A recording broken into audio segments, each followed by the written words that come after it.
Bill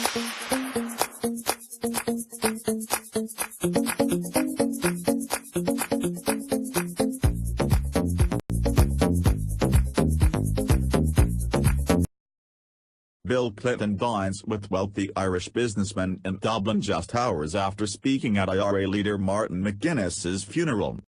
Former President Bill Clinton was spotted having a night out on the town in Dublin with a couple of wealthy Irish businessmen hours after speaking at Martin McGuinness's funeral.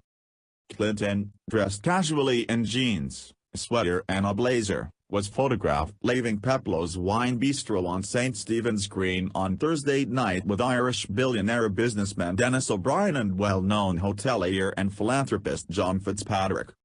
The group appeared to be in high spirits as they spoke with a passerby as they left their restaurant, a known hotspot for celebrities and politicians. Fitzpatrick, an Irish-born, Manhattan-based hotelier, is a longtime friend of the Clintons, having visited the couple in the White House when Bill Clinton was in office. He opened the doors of New York's Fitzpatrick Hotel in December 1991. Communicorp owner O'Brien, also a longtime Clinton friend, has donated millions to the family's foundation. In 2012, he was named a Clinton Global Citizen. Just hours earlier, Clinton led mourners at a funeral for McGuinness, the former IRA commander whose journey to a peaceful settlement the president had played a key part in. Clinton traveled to Londonderry in Northern Ireland where thousands, including a former Irish Prime Minister, gathered for a requiem mass for the terrorist-turned-politician who died aged 66 on Tuesday. The former president was accompanied by Bertie Ahern, the former Irish Prime Minister with whom he had enjoyed a warm relationship when both were in power. It was Clinton's deal-making and decision to allow the IRA's political wing to come to America freely which was seen as one of the key steps towards the 1998 Good Friday Agreement which brought peace to Northern Ireland. Months after Clinton was out of office in 2001, the IRA announced a permanent ceasefire. McGuinness later became part of a power-sharing government in Northern Ireland, which has largely been at peace since. McGuinness became the chief negotiator for Sinn Féin, the IRA's political wing, and Clinton met him a number of times as a result. McGuinness, nicknamed the Butcher of Bogside because of his years as a ruthless Republican commander, was brought to Free Derry Corner in his home city followed by hundreds of mourners in a procession on Wednesday. His wife Bernie McGuinness and their 4 children Grain, Fianwalla, Fiara and Emmett all helped carry the IRA kingpin's coffin with the help of Gerry Adams, the president of Sinn Féin and McGuinness's closest companion in violence and politics since the early 1970s, and new Sinn Féin leader Michelle O'Neill. On Thursday they were in the front row as Clinton stood at the lectern towards the end of Mass to deliver his own eulogy to McGuinness. He drew laughter from the congregation as he spoke about the man he knew in an encomium which lasted 11 minutes. After all the breath he exerted cursing the British over the years, he worked with 2 prime ministers and shook hands with the Queen, he said, to applause.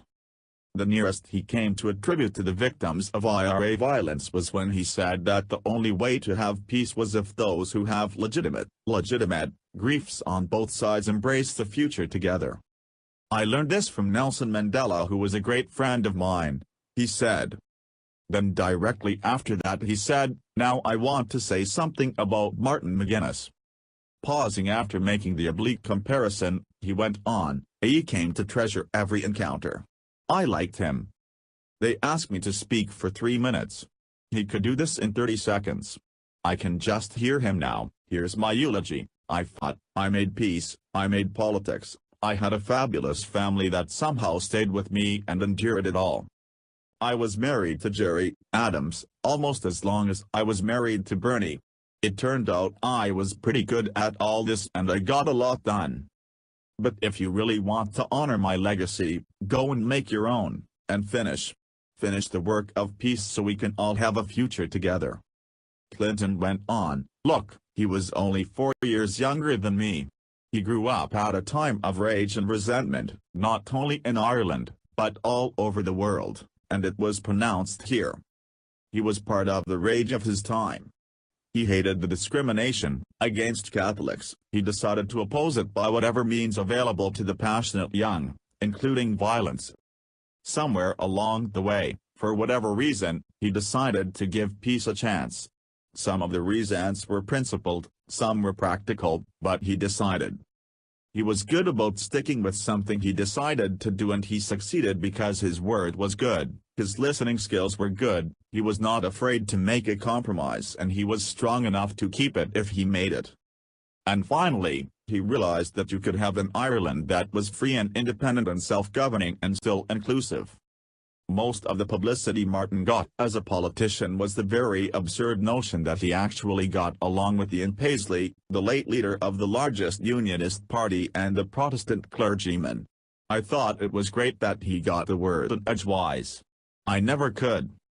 As the panegyric went on, Clinton said, he made honorable compromises. He never stopped being who he was, a good husband, a good father, a faithful follower of the faith of his father and his mother, and a passionate believer in a safe and secure self-governing Ireland. The only thing was that he expanded the definition of us and shrunk the definition of them. If you really came here to celebrate his life and honor the last chapter of it, you really have to finish the work. He earned the right to ask us to honor the legacy by our living, to finish the work that is there to be done. Thousands of mourners lined the streets of Londonderry, a city whose sectarian division is told in its name. Nationalists like McGuinness know it as Derry. It came after McGuinness' Irish flag-covered coffin was carried through the streets of Londonderry with Gerry Adams and his widow Bernie acting as pallbearers. But families of those killed in IRA terror attacks said they fear the truth about their murders will be buried with him because dozens known as the disappeared were abducted, executed and then dumped in unmarked shallow graves across Ireland during the Troubles, possibly at his behest. It came as the Queen sent her condolences to the widow as families killed in the Republican group's terror attacks said he should be remembered as a vile terrorist, not a peacemaker. McGuinness leaves behind a complicated legacy. He was accused of knowing the secrets of Northern Ireland's so-called disappeared citizens who were abducted, murdered and secretly buried by Republicans. McGuinness always denied being the IRA's chief of staff at the height of the Troubles but once said, "I regard it as a compliment." He was at the IRA's top table for years but turned peacemaker and was pivotal in securing the Good Friday Agreement in 1998. His historic meeting with the Queen in 2012 was followed by many more encounters, including in June last year. Once described as Britain's #1 terrorist, McGuinness left his past behind to become one of the major players in Northern Ireland's peace process. His unlikely journey took him from being second in command of the Provisional IRA in Londonderry on Bloody Sunday to Deputy First Minister, DFM, at Stormont. In 1972, at the age of 21, he was second in command of the IRA in Londonderry, a position he held at the time of Bloody Sunday, when 14 civil rights protesters were killed in the city by soldiers with the 1st Battalion, Parachute Regiment. The following year he was convicted by the Republic of Ireland's Special Criminal Court after being arrested near a car containing explosives and ammunition. After his release from jail, and another conviction in the Republic for IRA membership, he became increasingly prominent in Sinn Féin, eventually becoming its best-known face after Gerry Adams. During the Troubles, McGuinness had read numerous academic dissertations which all concluded that the British Army could not militarily beat the IRA. But he claimed he believed the IRA could not defeat the British and became motivated to convince people change could only happen through politics. He was in indirect contact with British intelligence during the hunger strikes in the early 1980s, and again in the early 1990s.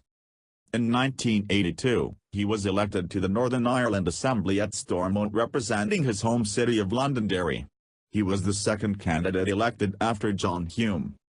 He eventually became Sinn Féin's chief negotiator in the talks that led to the Good Friday Agreement which ended violence, secured IRA arms decommissioning in 2005 and shared government with former enemies. McGuinness became Deputy First Minister of Northern Ireland in 2007, but stepped down in January at the DUP's handling of the Cash for Ash energy scandal, triggering a snap election. Photographs of him at his last public appearance in January show him looking very frail.